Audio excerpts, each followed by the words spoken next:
So in this video I want to show the benefits of using Ableton Live's time warping function and how I use it, and it can be, well, it is really a handy tool in getting audio and pulling it back into time with your project. So what I've done is I've programmed a 4 to the floor kick purposely completely out of time. So if I set that on a loop,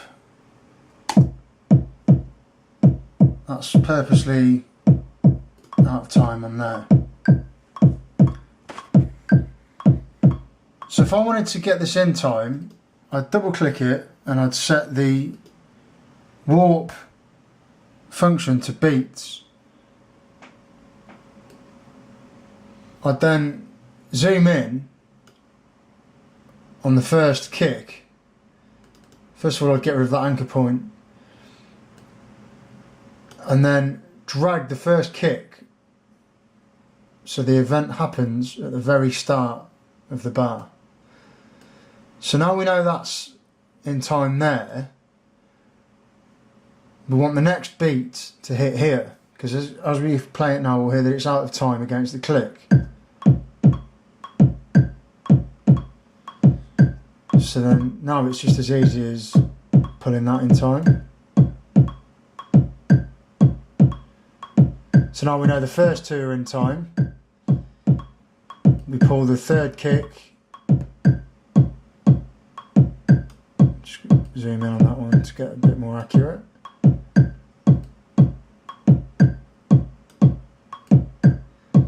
And then for the last one, there. So now you can hear that that's dead in time with the click, and it can be transposed now and it won't move off the timeline.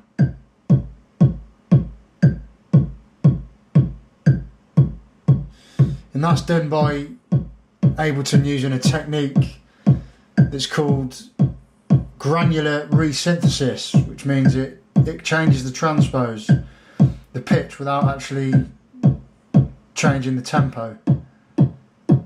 So that stays in time, yet the pitch is changing.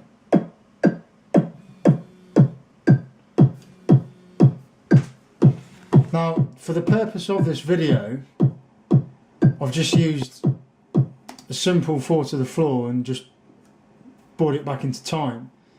But this could just as easily be done with a vocal or with a live drumming recording performance, or even a bass line that's been played in by a guitarist. And it's a great way of pulling your audio back in time with your project's global tempo. It's not to be underestimated how handy this is. If this was to be done in any other DAW, you'd usually have to chop up the region. And if I go back into the arrangement, you can see that that's still intact. Not one chop has been done.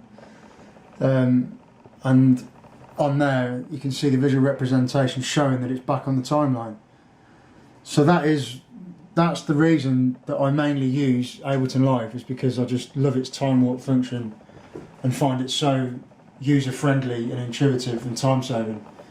So I hope you enjoyed the video.